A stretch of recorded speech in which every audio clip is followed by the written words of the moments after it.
Yeah, beautiful people. Welcome to Child Development Theories from the stable of Educrest Early Years Institute. If you're meeting us for the first time, we're a teacher training institute located in Lagos, Nigeria, and our interest is to making sure that we bridge the gap between the teacher and the training. So we're saying that from the comfort of your home, you should be able to learn and understand clearly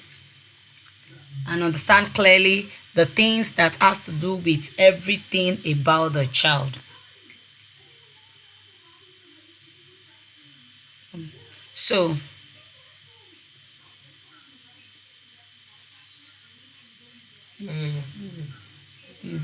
okay, so yeah, we're excited, we're live. So today, like I said, we're bridging the gap between the teacher and the learning. We're bridging the gap between the teacher and the learner. We're bridging the gap between the teacher and their students. We don't want anything to stop you from being able to impact the lives of children around you. So if you're meeting me for the first time, my name is Bukola Odetunde-Israel, and welcome to my life. I'll be taking you through on a tour on what I call the Child Development Theory series. And this series is such that if you have a good understanding of what child development theories are, you will be able to work with children irrespective of irrespective of what they display. You will just understand that, I can tell this is why this child is behaving like this. Oh, I can tell this is why you're behaving like this, is why you're behaving the way you're behaving, and so on and so forth. So I start off with what exactly is child development theory? Well, child development theories are crucial for understanding children's cognitive, children's social, children's emotional growth. And when we understand child development theories, we can tell that we are able to tell how are children growing the way they are growing, how are they maturing in their emotion, how are they growing in their cognitive, how are they growing in their emotion, how are they growing over time. You will just be at peace. You will just be happy. You just be at peace, and you can tell for free that the children that you are raising, they are going to turn out well. Now today, when we are able to understand child development theory, we will see that every stage of people's lives matters. Like when I say every single stage of people's lives just matters. Every single stage of their life matters. And if every stage of their lives matters, then we need to understand what these stages are. So child development theories gives us insight into how children learn, how children grow, and how children mature over time. And these frameworks help you and I, you as an educator, I as an educator, parent, caregiver, everyone to understand the psychology behind the children. And as we proceed in today's learning, I would open your eyes to what these theories are. We have about a number of them, but I will start off with a couple of them. And I hope that as you continue on this journey, you will be able to learn with us. Now, who are we? We are Educrest, like I said. We are a teacher training institute. And what we do basically is that we provide developmental training for professional development training for teachers like you, teachers like I, teachers like teachers that are just in their different places, and they are looking forward to what will help them to equip themselves so that they can be able to offer, they can be able to give in, so that they can be able to provide more assistance to children in their setting. And how do we do the things that we do? We do so by making sure that we have online learning sessions, such that you don't have to leave the comfort of your home. You can imagine the time we are live, and this is because we want everybody to have been back from work so that they can be able to learn, unlearn, and relearn. And where do you find us? We are located at number 2 Oromejila Street, Bale Ajunwon, Odetunde-Israel, Lagos. So if you're around Odetunde-Israel, you can come look for us. However, our classes are done online. What else do we do? Share this link to someone and they will benefit from it. And upon completion of our program, this is just one aspect, a tiny 0.0 one part of our learning. And this learning goes beyond this platform. We have a closed WhatsApp room, we have Telegram room, we have resource places where we have diverse numbers of learning tools where you could learn. And and we have up to 25 courses that are child related, and these courses are transferable in your transcript because our institute give you transcript, and our certificate is tenable both in and outside Nigeria, which means if you want to upskill your skill in Nigeria, you can learn from us. If you want to upskill your skill overseas, you can learn. And the matter of our courses are the most sought after courses for people that are planning to travel overseas. Let's go on with the class. For this class, you're free to share the link to the public. They will be excited to learn. So if you can come back here and you still find this video is just one thing among the number of things that you will learn. Let's catch up. So I said we are talking about someone called Jean Piaget. Jean Piaget is a theorist, is a child development theorist. He's someone that is quite prominent in the field of early years. Is one of the core founders when it comes to the theories of early childhood education. These are people that ask questions about the psychology behind the way people are behaving. They look at grown-ups and they ask questions. There is a reason why you're behaving the way you're behaving. They look at children and they ask questions. There is a reason why you're doing the things you're doing, and they want to know why. What are the things that are informing your why? And this person is someone that developed that looked at children and says that there is a reason why children are thinking differently from adults, and the reason why they are thinking differently from adults could be related to their cognitive development. Jean Piaget actually include in his stages. He has 4 stages of child development theory in his cognitive theory, and he has his theory have influenced not just the field of developmental psychology, but also other fields, which includes sociology, education, and more. So who is this Jean Piaget? He's a renowned, because I told you, if you were in the introduction class in my early childhood education room, you will see when I say that if they ask you who are you, you raise up your hand and you say that I am a child. I am an early childhood practitioner. I know my book. If I know my book, what do I know that is called my book? What are the theories I know? So if a lawyer is asked to stand up, the lawyer will quote some constitutional theories. It will go into 1999 constitution. It will compare constitutional rule. It will compare and contrast. It will say, and it will prove a point upon which the magistrate or the judge will be able to favor his own case. Now, as a child practitioner, what do you know? What are the things you know? This is the reason why you must know the name of these theories. You must be able to quote their scripts. You must be able to say some things that has to do with them. That way, remember, our goal is to be an authority, because we are not ordinary teachers. See, I'm not an ordinary teacher. I am a certified early years practitioner, and I know my book. So Jean Piaget is one person that had gone ahead of us to set the pace. So this man is best known for his theory in cognitive development, which explain how children's minds evolve through 4 distinct stages. Jean Piaget helped us to do what? To understand how children's minds work, and he's done so expressly through his 4 stages of child development theory. Guess what? His pioneering work emphasizes that children think differently from adults. See, fundamentally impacting education by recognizing that intellectual development is a crucial part of childhood. People think that if you think of children, you think about them as semi-adults. You think about them as people that are not the complete part of the class. You say there are 5 people in this room minus 1 adult. Oh no, you won't count the babies. People don't count the babies. You understand? They will say that there are 5 people. There are 5 people in this room, and a baby is not. No, a baby has to be part. A baby has to be part. If you count them, count the child too. Because when you count the child, when you count the child, you are saying that yes, the child. Please, if you can hear me now, say hi in the comment section, because we've been able to change the reason why the video is not for adult or is for adults, and that's why we're thinking that our chat is enabled. Okay, so it's not enabled here. Are we live? Are we live? So please, if you are in our WhatsApp room, you may just say hi now because I want to confirm that we're live.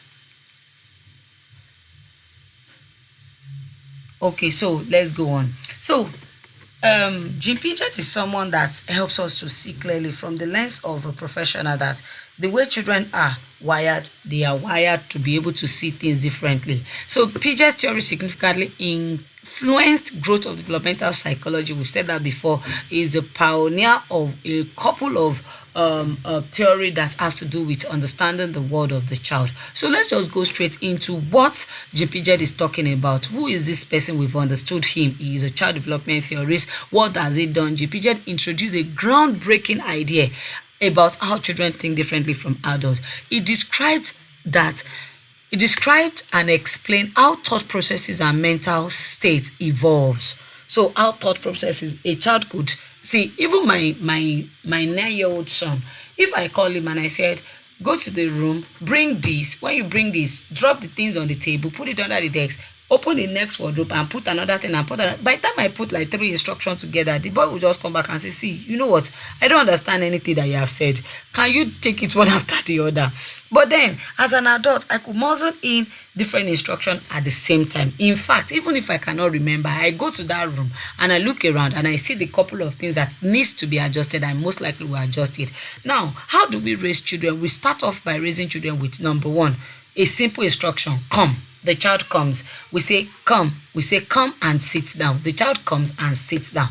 We say, come, sit down and eat your food. The child understands the 3 sentences. At the initial stage, we cannot put all those things together. The child will not grab. The child will not agree. The child will not accept. And that is it. It is what it is. So we're just going to say that let's go on by understanding that the thought pattern of children develop per stages. Do not rush that child to maturity. Do not rush the child to just coming and becoming who you want them to be overnight. No, it's not supposed to be. That is not our goal. Our goal is to make sure that children are able to grow little by little because their thought processes and mental state evolves. And this theory also helps us to understand that these processes affect our understanding and interaction of the world. A child that grows and matures carefully in these stages of life will grow into a child who is mentally stable. Let me give you a background story. How do you see people that you think that they should be mature or they should behave more maturely in some certain situation, and you see them begin to behave in a way, it begins to worry you, right? It's not their fault. They stop developing when they are supposed to have fully developed. Their brain stop developing, their brain stop maturing when it's supposed to have matured fully. Can you see like that? Sensorimotor stage. Between ages 2 and 6, this is the first stage. This first stage has to do with one thing. We know that children grow in different, because we're going to group these people into we're going to group this learning into different stages. So we must be able to group this understanding of the children into different categories. So let's go. So the sensorimotor stage is actually from birth to 2 years, not from 2 to 6. I beg your pardon. The sensorimotor stage is saying that these children learn through sensory. That while we think that people are supposed to learn with their brain alone, children could tell when something is hot, they could tell when something is cold. Without you telling a newborn how to suckle, they come out to life and they begin to look for breasts naturally. They come to life and they begin to look for breasts naturally. When they place their mouth on the breast, what do the children do? They suckle. There is no prior training or no prior learning or anything. No, it's a natural, it's an instinct thing. And the children just begin to do those things. See, children begin to learn about the senses, about the world around them through their senses. Through their sense of sight, through their sense of, you will see, just now that you give birth to a child, you just pass through the front of the child will look out for you. We'll just go. We turn right, we'll just be following you up and down. We'll just be following you up and down with their eyes. How are they seeing? They may not see clearly, but they are learning through shadows. They are learning through shadows, and they are learning through shadows, and they are connecting like that nevertheless. So in this in this learning, we are made to understand how children think, and how, so it's not compulsory that I must relate and I must see things from, oh yes, my people can hear now, thank you, I can see your high, thank you, that's saving up. So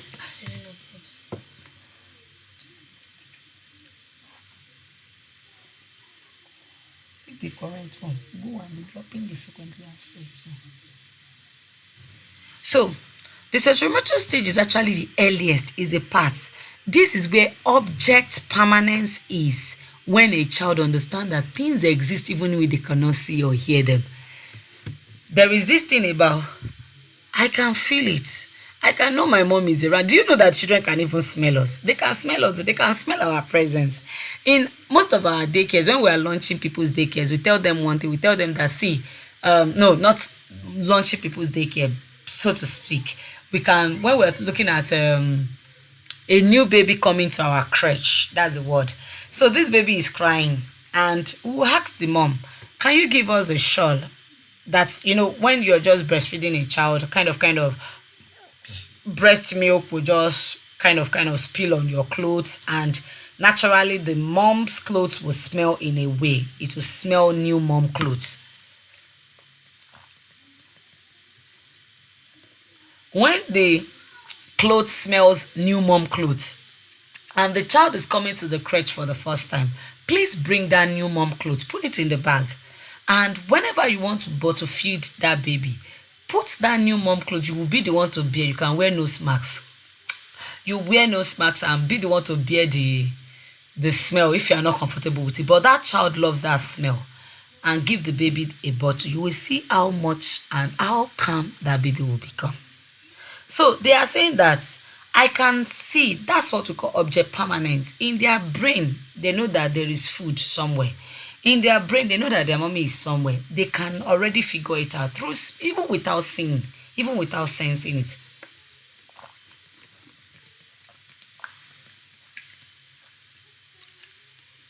Excuse me, from the imagination. Excuse me, please.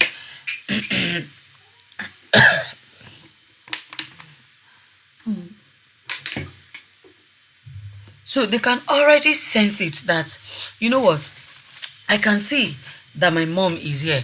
I can feel it even if I cannot see it. So these are sensory motors. So they are learning with their sensor motors. That's the word.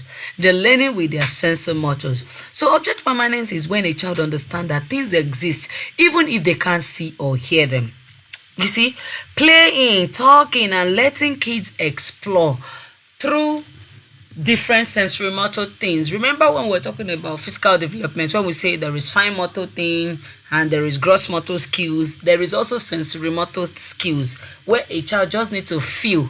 A child needs to feel smooth surfaces versus hard surfaces. A child needs to feel roughness of the sand versus the smoothness of semo.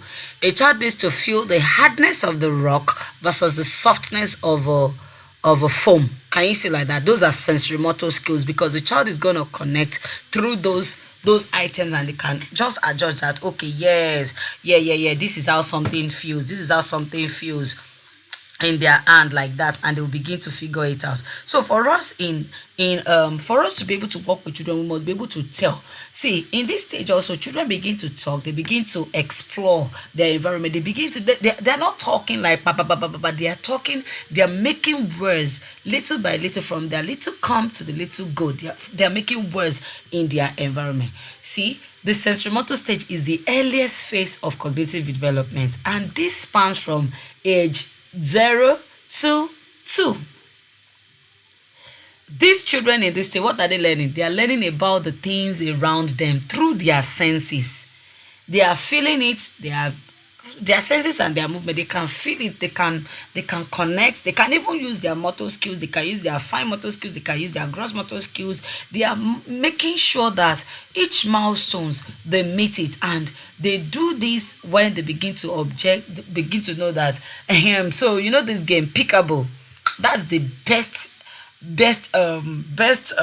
description of object permanence. So when you play the game Peekaboo with a baby, you see that the baby just continue to laugh, and you just close your eyes and you go, oh, Peekaboo, and the baby just go ha ha ha ha ha ha ha, because the baby is like, even though you close your eyes, I know you're still here. And so the baby is fascinated, and so you could close your eyes and you can still be there. So the baby are just excited by you, and they are just so thrilled. So object permanence simply means that a child begins to understand that objects continue to exist even when they are out of sight. A child begins to understand that objects continue to exist even though they are out of sight. So what do we really want to achieve with sensorimotor stage? Working with children between the ages of 0 to 2. That means that if you have a crèche, you must pay attention to this part. You must pay attention to the children in the preschool. It's gonna be September now. Most of them are clocking 1+. Some schools will say 18 months. Some schools will just say once they are 1, they can come. Some schools are just transitioning children from the crèche to the normal classroom. So from the moment, you must just understand that from the moment a child is born, it is important that developmental processes begin to take place. And this, how do you know that these developmental things are taking place? Many of these early reflexes display in things like, the child is like a child is rooting to find the food. That is why I gave an example that if you put a child on a breast, in fact, you don't even need to put the child on the breast. Just the moment the child comes out, after a couple of minutes that they've dressed the child up and cleaned the child up, you begin to see the child do one thing in particular. They begin to look out for something. They will just keep their eyes closed and they are nodding their head like lizard, and they are looking for the moment anything, be it a finger, be it a spoon, be it a cup, be it a breast, anything goes into their mouth. What do? They begin to suckle. That is from their senses. Did anybody tell them? Did they do rehearsal before coming to this world? No. So that's permanent. It's a reflex action that a child display. Is a reflex action. So imagine if you, as a practitioner, you are now sitting with a set of new mom, or you decide to do orientation for a set of new mom, and you begin to talk in this direction that so there are some things called the reflex when the child is born. So this is what we call sensorimotor stage. So blah blah blah, and you continue to talk like that. Won't you look like an authority to them? Remember our goal. Our goal is to present ourselves as practitioner because we know our book. So according to these theories, and this child begins to now start responding to things around them. They respond to sound. So that's why you see these drop of water. I saw someone one time decided to do just little drops of water, like a fountain, not a fountain that is going like something that is just going.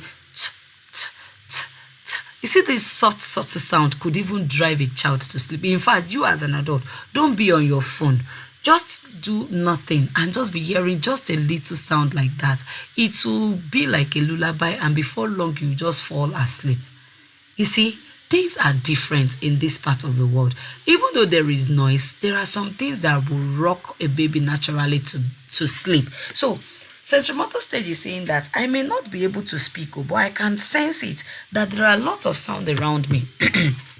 And I can know that with this lot of sound, I can connect definitely with the things around me, and I begin to understand that there is a loud noise that I will hear from the blender that will make me shriek like a child, and I will begin to cry. Because I know a couple of babies that once they hear that blender sound, they will just run away. And then when they hear the soft sound, I know of a baby that if you want him to sleep, just take him on a bumpy ride. Like you put him in the car and you just continue to drive through the street of Lagos. I think naturally babies will sleep in a car. I think it's just natural. I don't think it's just. But then for the times that as the child continues to grow, compared to other children that will get fascinated by watching everything around, once the child enters a car, he just drift off into Lala world and continue to sleep. So there are different things that help the child begin to get sense. that begin to get sensitive to their environment. So Jim Piaget is telling us about this.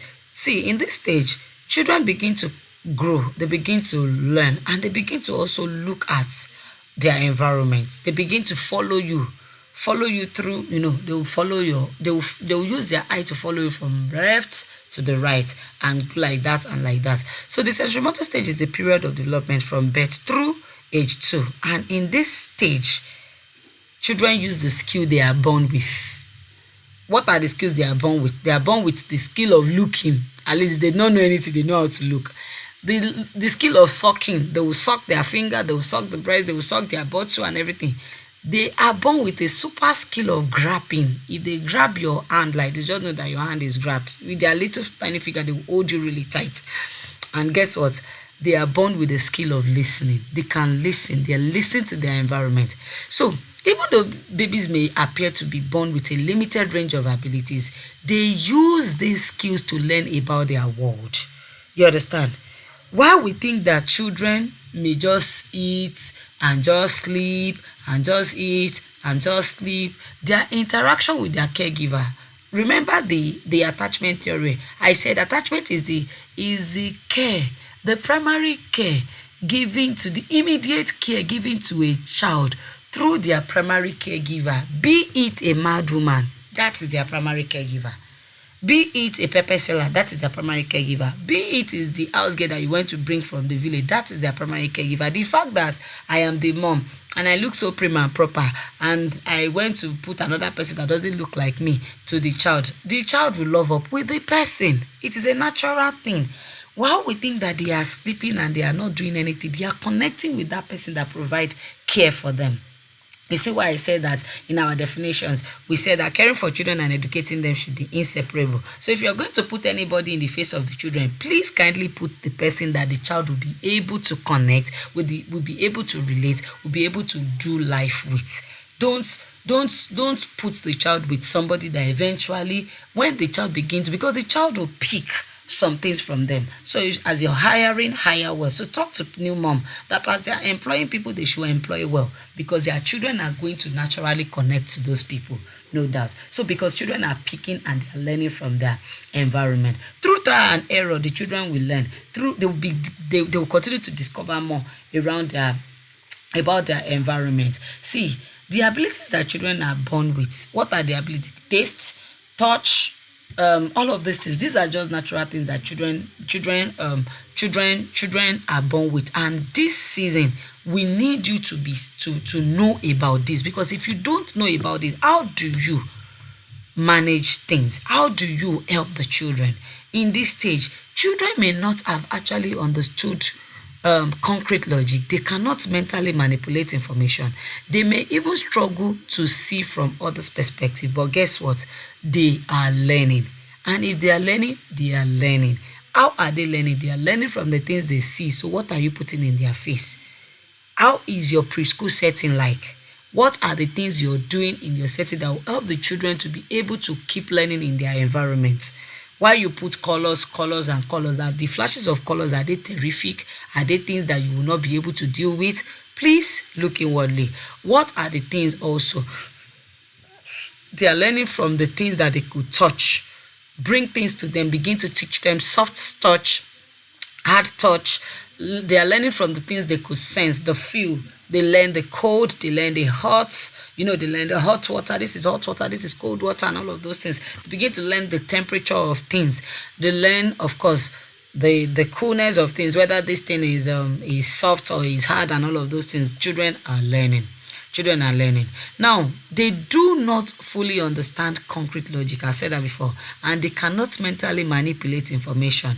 In fact, they may struggle so much to see from others' perspective. But guess what? They are nevertheless still learning. So when a parent comes to your school and question you that why do preschool have to be expensive, please open your book and teach them about sensorimotor stage and show it. Because if you cannot show it, if you cannot prove it, how do you if you cannot show in the environment that these are the things that I'm doing differently that is making your child to learn in my space, how do you defend the money you're collecting? So you must be able to show them that this is the reason why the children in my setting are the way they are.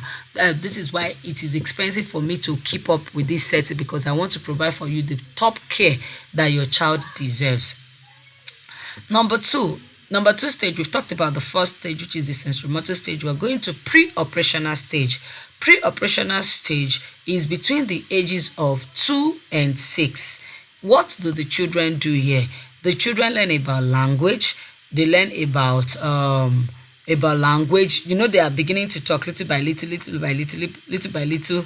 They are talking, but they may not have fully known, because of course a child between the age of 2 to 6, we have 6-year-old that are in year 2 already in my school.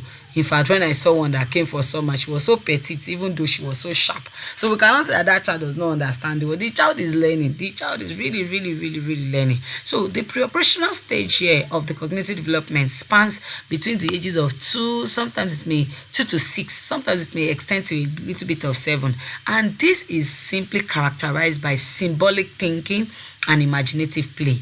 The child just want to sit down and just begin to imagine things. And they are just saying, that was why I started of the other life that we could not really perfect. That one where we said the child would just be imagining, super gecko and all of those things, and the girls will begin to think that they are princesses. They begin to imitate their teachers. Some of them begin to imagine that they are mommy and daddies and like that.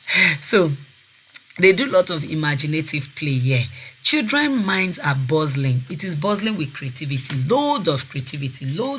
Even though they may struggle with concrete and logic viewing of the world from others, they understand that things are happening. They understand that things are happening. They understand that they are in life. They are trying to figure out things. I've seen my child that is in this pre-operational stage talk to me with things like, "Oh no, yes, mom. So I figure it out. Now I know. Oh, and I know that. Oh, the reason why," and the child will just go, "Oh, the reason why this was because this other thing and this other," and they begin to put dots of things that had happened in time past together. Before now, the child will just say, "Oh, it was just that yesterday. It was just that yesterday that thing happened. It was just that yesterday." I said, "It's not that yesterday." Then another day he will just come back, no, it's not yesterday. It was a week. It was plenty days ago. And then he goes again, say, "Oh, it was that time that I was 5 years old." Now, the child's brain is maturing. Cognitive development of the child, that's our priority. In this stage, it is our job as practitioner. While we know that children's mind it's bustling with creativity, they really do not, they still struggle with concrete and logic viewing of the world from others. So now, when we as practitioners understand these developmental phases, we can help their children. We can help these children. We can help their parents. We can help support them and give them guide on what to do and to help these children. That is why you prompt a child. You must see if your curriculum is not leading the child in a way that will help the child to grow. How are you empowering the children with the knowledge, skills, and capabilities for them to be able to develop in themselves? Skills for them to be able to do life, and they'll be able to live in harmony. Remember the definition of early child education, right? How do they live in harmony if the curriculum that you're using in your school is not helping them to see clearly from the lens, and you are not even helping their parents either? So the pre-operational stage here is the second stage according to Jim PIAGET'S, and this stage is early childhood education is a time of significant cognitive growth. And what are these cognitive growths? This particular cognitive comes with a pretend play. So when children begin to play, see, I could send my child away from the living room 1,001 times with the same set of toys. There was a time he cried so badly because I scattered all his trucks. All the trucks that he arranged, I scattered everything. And now I just scatter it intentionally. You just kept on bringing these things to the living room. Can you take them to the room? He was just so mad at me because he thinks in his mind that these trucks is as he has a journey that is taking those trucks to, and he needs to make sure that those trucks are more, so that he can have a long truck. So because he's thinking in his mind that he wants to create a convoy, because he used to see some convoy that goes in it, and he likes to watch trucks and all those things.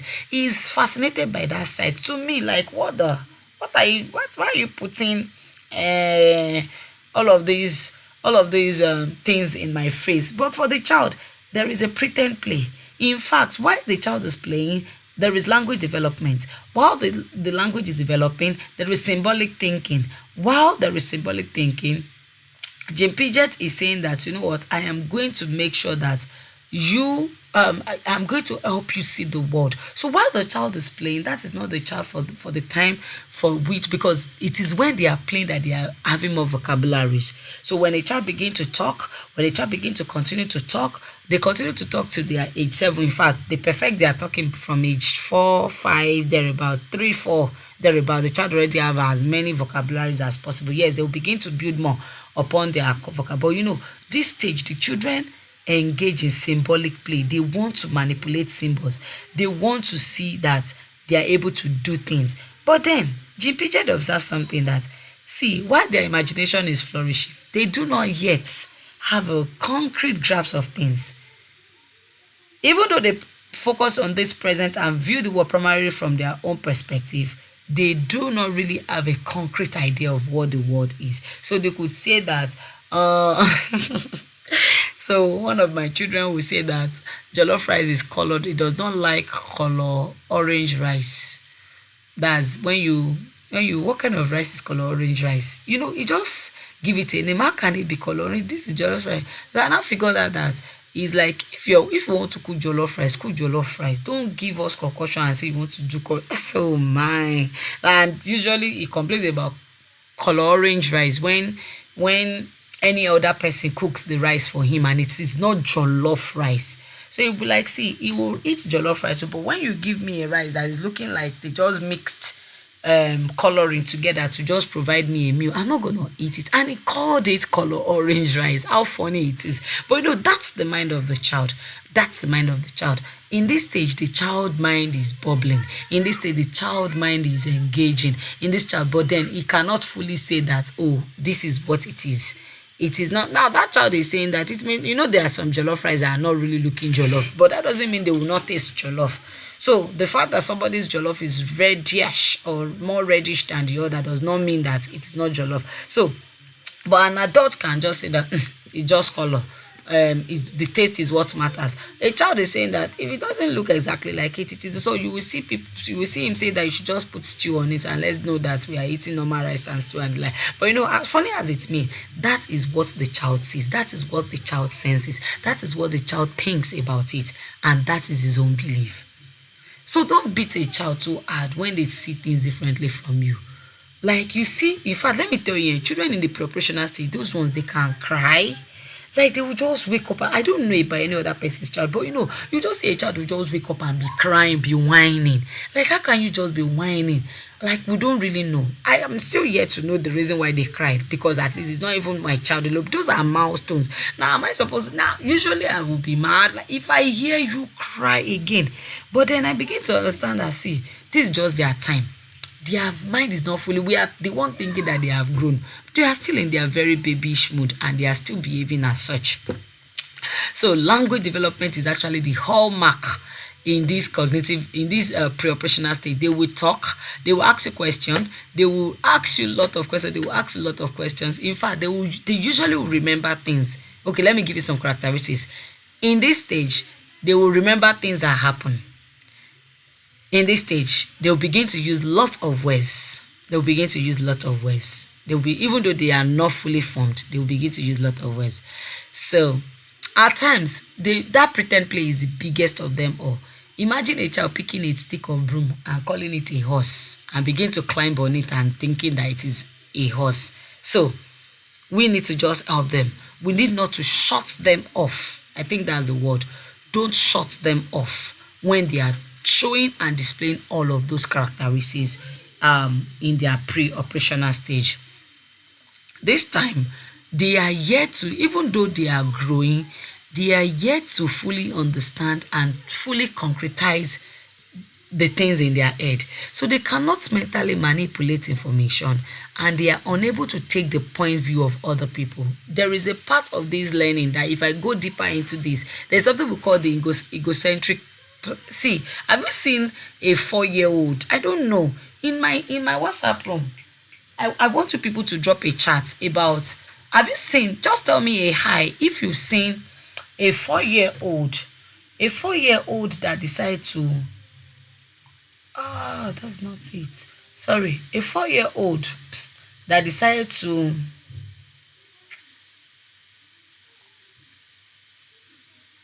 certificate is not diploma. Excuse me, everyone. Excuse me. So have you seen a 4-year-old that decided to stand on your neck and insist on their rights of clothes? Like they will just insist that this is the cloth I want to wear and that is the cloth I want to wear. They will cry, they will shrek, they would complain, and they will say that this is the clothes I want to wear. Have you seen those kind of children before? If you are still here with me, just tell me, yes, I have seen. They will tell you, if you pick another shoe, they will cry and cry until you're tired and you just probably give up on them. Let's move on as I await your responses. So, excuse me. Leave it. Save up the contact. So, these children, what are they doing? They are doing what I called the egocentric approach. They are in their best form. They just want to vibe. They just want to be children, and they are making you know that they think in their minds that they know what they are doing. But the truth of the matter is that oftentimes they don't know what they are doing. But then we allow them to do what they want to do because we want to help them to fully continue to develop. So what are the key take home again from the preoperational stage? We've said about the egocentric, talked about, some of these things and some of these things. Let's just go to the next stage because I want to complete this PIAGET'S theory tonight so that we can pick up another theory tomorrow. So we have another one, which is the concrete operational stage. The concrete operational stage is between the ages of 7 and 11. That means a child from yes. So I can see someone says she has one person in her house. Yes. So let's move on to the next. So we've talked about one. First one is sensorimotor stage. Second one is pre-operational stage. Third one is now concrete operational stage. So in this concrete operational stage, we are saying that, see, children in the field of early years, or children across the world rather, they begin to have better understanding of mental operations. Children begin to think logically about concrete events, but have difficulty understanding abstract or hypothetical concepts. They now understand kind of, if you have a 7 to 11-year-old in your class, that child is not a baby. You can stand up to the child to some certain kind of task, so the child can understand things. Yes, maybe not exactly even an 18-year-old. If you I was speaking with my daughter the other day, and she was like, she could not, she's smart, but then some of those conversations were so much for her that she could not really bear them because her mind has not fully stretched, her mental capacity has not fully stretched to that kind of understanding. So you can't. And same with the if I funnily enough, I even have them like a staircase in that different categories. One is a teenager, one is this stage, and the other one is the one that is the 6 to and the 2 to 7. You understand? Is a 6-year-old. So basically, in this stage, you could see clearly that children they have the ability to think logically about concrete situation. They could stand you up to some conversation. They could challenge you. They could make decisions because this is better than this one. It is not a guesswork because they begin to know. Children learn about reversibility, understanding that actions can be undone. So, like, a dog is a dog. You understand? You can call different kind of dogs. You can say a German Shepherd is a dog. It is still what? A dog. You can say a house is a house. You can say there are different kind of. You can say this is a duplex. They know in their mind that why you call it a duplex, it is still a house. When you tell a a 3-year-old that is a duplex, it takes a child that has seen a lot of houses for the child to just know that when you talk about a duplex or you talk about some certain kind of things, they still know that it is still a house, even though it is a different kind of house. You understand? So that child, their understanding has has concretized a bit. Do you understand? And they are understanding things more. You see, the concrete operational stage. A concrete operational development is pivotal to learning in this stage because children begin thinking logically about concrete situation. They grab things. They begin to demystify some of the learning that, oh, when you say that the tooth fairy had come, who told you that there was actually a tooth fairy? Please, there was not tooth fairy, Joe. It was just a make believe. They will even challenge that. Please don't give me that shit. Just tell me that you are buying me gift and let me know that. So they'll begin to fall off some of those our mommy thing that we used to give them. They begin to fall off. Now, many significant changes occur in this time. Children are in their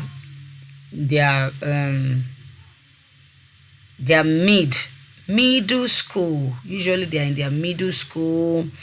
They are in their elementary. Yes, usually you see them in their upper elementary class. Yes, upper elementary. Usually that's what we call the key stage 2. You get to see them in the key stage 2 level, and they are able to begin to think, and they begin to think, and they begin to think. Now, they still tend to be very concrete, but they are still children nevertheless. Their thinking in this stage may be more sophisticated and more logical. No issue. You see, this stage is actually vital on its own, and it serves as a bridge between the earlier developmental stages and the next stage. However you treat this stage is what will now determine what will happen to the child. Now, you as an adult, you as a teacher, you as a practitioner, you as a mom, you as a person that is supposed to be the one to influence that parent, you are supposed to tell them, see, cross my heart, I can tell you that these children, they are going to be molded. If I have missed it, if a mom comes and says, oh, the child is supposed to be learning this, say, madam, trust me on this. I can tell you that if I give your child this, and this, your child will learn. If I give your child this, and that, your child will know. If I tell you that your child knows this, and this, you just believe me for it because your child is actually learning. And you begin to, because that period also is a time that you can stretch the mind of a child, stretch their mind, because it is in an operational concrete. You see the definition, concrete operational stage. It is, their mind is getting concretized. There is an operational setting that is already open up in their mind. So there is a going forward of things that is happening in the mind of the child. Even though children at this stage now become less egocentric, they begin to understand, because that period that they've left those babyish time that they will not tell you, you can't tell them what to wear and what not to wear. This time they've understood rules, they've understood consequences of their actions, they know what punishments are like.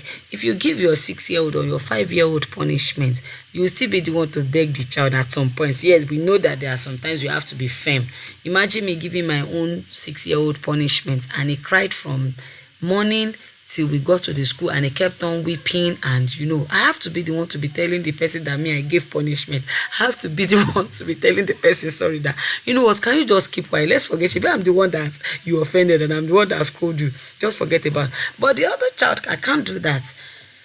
Yes, at there times that I will be very firm on the 6-year-old, very, very sure. But there are times that they will just play this baby thing on you. So what we're saying here is that as you begin to work with children and their families, you have an understanding of the things that happen at these stages. You know that children know what they are doing. Children's mind can be concretized. They already have an example of some things, but you can still help mold them. They can have a deep sense of this is what's happened because I did something like this, but you can still teach them that, oh, it's okay in fact, usually what I tell teachers is that bring real things to them, let them practice in your front. any result they get, they know the reason why the results happen to be the way it is. At this stage, they are less egocentric because they already know consequences. They are not so fully like, hard on their ways. Usually you see them when you have been able to work with them, you begin to, because they are understanding, you talk to them. They don't like it when you also punish them in this stage. They don't like it. They are very, very concerned about how people see them. They are very concerned, like, oh, do people think I am cute? Do they think I am fine? Do they think I am intelligent? They begin to prove to the world about who they are. They are concretizing their position on earth. So what are the things you need to teach them, or the things you could get them engaged in? Beyond academics, make sure. Now, at this stage, a 7-year-old can still say that they want to play with building blocks. But what kind of building blocks? Lego. That's, I watched a series on, was it all these live these programs that they do, that people will be in the forest and they will just be hunting different things, and they will have to fix puzzles, like the way we used to do good ultimate search the other time, right? So I watched them. If you see the kind of puzzle that these guys had to fix, I now realize that, why do we think that puzzles are for babies? Puzzles are not actually for babies, they are for brains and minds that we need to grow. So don't think that a 7-year-old, a 9-year-old is playing with Lego. No. What are the manipulatives you're giving? These hard manipulatives that they will look at the template and they will have to recreate. These 1,000 pieces puzzle. That is what you can bring to the face of the child, because their mind is concretized. Their mind is in its operational stage. It is in a progressive stage. So make sure that their mind is fully engaged. You could also give them activities like they should pour liquid into different sizes so that they can demonstrate and they can understand and observe measures. Understanding measures, and they could gauge even without you saying that this should be 5 liter. They should be able to tell, haven't measured that thing so much time, they can tell that 5 liter will fit into this gallon, 3 liter will stay here. If I measure a 2 liter into this cup, this is where it will get to. You need to teach them. You need to show them. They usually would also learn to help others. Teach them to help others. Now, these are the things I was saying when we are addressing children. When we had a class, when one of our teachers was saying that, oh, there's a particular child that is coming to their class and all of this. So these activities, now you engage the child. You tell the mom that these are the things I want. I want you to help me teach your child, because your child is in that concrete operational stage where her mind is beginning to made up. So if that child carries on with that attitude of being a bully, or like that, the child will go on into teenagehood and would be finding it difficult to, because the child will continue being a bully. That's just it. Even though you have this period when you talk to them, they will listen, because once they cross from this stage and they go to their teen age, that it is a tougher work. And usually give them lots of books to read. Let them read the books, let them talk about the books, let them suggest what might happen next in the story. When you're watching movie with them, teach them and ask questions, and like, what do you think might happen next? Can we talk about it? You see how their mind continue to develop, comparing sizes of similar objects, and so on like that. So, and this is concrete operational stage, and then we now have the formal operational stage.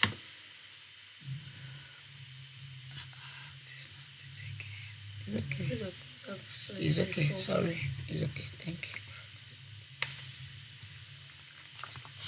So let me quickly wrap up. Time is past me. I just checked now. It's 2:10. I apologize about this. I really apologize. Let me just take the last one so that we don't have to visit these cognitive development again. So the last one is the formal operational stage of cognitive development, and this formal operational stage is the final stage. It begins from age 12 and it continues into adulthood, allowing more complex thinking. So that means now our mind is set. See, teenagers at this stage develop logical thoughts, deductive reasoning, and systematic planning skills. So a child is beginning to see themselves in the shoes of an adult. They begin to talk like you, they begin to behave like you, they begin to choose clothes if you have a teenage girl that will want to wear your dresses, they'll begin to want to dress up like adults. Boys want to behave like they have made it in life, and even though they are still under your roof, like that. So, and then in this stage, what kind of thinking is necessary? We need hypothetical and abstract thinking skills. They are very, very important development during the formal operational stage. This formal operational stage of cognitive development starts around 12, like we said, and this is a period where these children develop the ability to think abstractly. They develop the ability to think logically, and they develop the ability to think systematically. In fact, here they engage in complex problem solving, and they engage in fact, theoretical concept. They can solve complex things. I saw some competitions that some children went for online today. Like, I was like, oh, this is a very massive competition, and you can imagine children that are just around this age going for such competition. If I sit in that room, my head will burst too. I am not sure I can do those things that those children are able to do. But really, tax their mind. See, one thing I've come to realize, that even as an adult, the more things you put your mind to learning, the better you get at something. So in this stage, these children, a child is in sciences, the child is striving. I watched the video of this child that became a chartered accountant, and she did ICANN. I'm sure you must have seen that video. And she said, well, basically, there's nothing big deal. There's no big deal. She just put her mind to learning, and she learned well. And she passed. The other child has scored the highest in JAMB. So they did an interview. She said she just saw that JAMB questions are not hard. You just need to practice and practice. Like, just condition your mind, recondition your mind. You see, the brain gets upset when it cannot remember things. Don't you see? Anytime you try to remember something and you are finding it difficult, you see the way you be hitting your brain. Even your brain is saying that, excuse you, can you not remember? The brain doesn't like it when they cannot fulfill your own need too. So train your mind and brain and make them grow. The skills that they are having here, these, when I say complex skills, such as, really, really complex skills, are this foundation. They are going to form the foundation for adult reasoning and advanced learning in areas such as mathematics and science, real life problems, and the likes. So when we are talking about the formal operational stage, we're talking about the teen years, the 13, 14, 15, like that, teen, until they get to like 20 and adults. And this time, in fact, the teen years bring about many changes and challenges. And during this time, children experience different, in fact, important intellectual development in addition to physical. Some of them grow, of course. We know the puberty thing that will happen, emotional changes. They begin to think about complex social issues and abstract problems in a way they couldn't even do earlier. Like I said, I engaged my daughter in a certain conversation, and her mind stretched. Yes, I didn't expect that she should completely understand what I'm saying, but kind of, her mind was, trained to understanding this is life, this is how to choose career, this is how, those are difficult conversations that they may not have even thought of before as children. So this period is the fourth and final stage of the Piaget theories of cognitive theories, and it's usually a time where you begin to give or begin to train the mind of the child to have logical thoughts, to make the child begin to have systematic planning, to begin to have deductive reasoning, to begin to function in different stages that they will be able to do life without you. Now, why you'll be wondering, why do we have to train you as a practitioner about all of these things? How does it concern you? How does it matter to you? It matters to you because we need you to help parents to know how to parent. We need you to show parents the things that they are supposed to do differently so that they can help their children.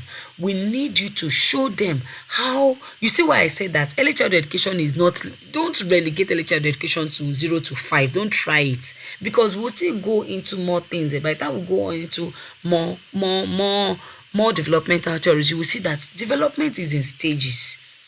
We need you to know about these things so that you can know how to teach parents on how to help their children. There are different ways that the child begin to see life. If they miss out on some of these things, they will miss out on so many things in life. So if you have an idea, you sit, imagine if you are an adult in the setting and you are able to counsel children correctly. If you counsel children correctly, won't you be able to help them make right choices? Won't you be able to help them to scale? Won't you be able to help them to see things differently? So we need you to know that your place in the life of the child, your place in the life of the parents in the education space is beyond changing diapers, is beyond doing activity in the class. You are someone that is a practitioner. You have a diagnostic approach to learning, so much that the parent don't have the kind of understanding that you have. So, my dear sirs and ma'am, because time is fast spent, and I want us to call it a date. I hope you've been able to understand that. There are 4 stages in the PIAGET'S theory, which is the Sensorimotor Stage, the Preoperational Stage, the Concrete Operational Stage, and the Formal Operational Stage. And in these stages, there are different things that has happened so far, and I want you to know that learning more about child development theories will open you up to more things that you never would think about. These theories can be very broad, can be very, very broad, but I know that you've learned something today, being our first time that we are able to use Facebook Live together as a class, and I hope you enjoyed yourself. Don't worry, if your friends want to learn about this class, it's okay for them to clock in. You can play it for them in your school. Let them just click on it and just replay this and replay it and replay. There are some of our videos that will be private.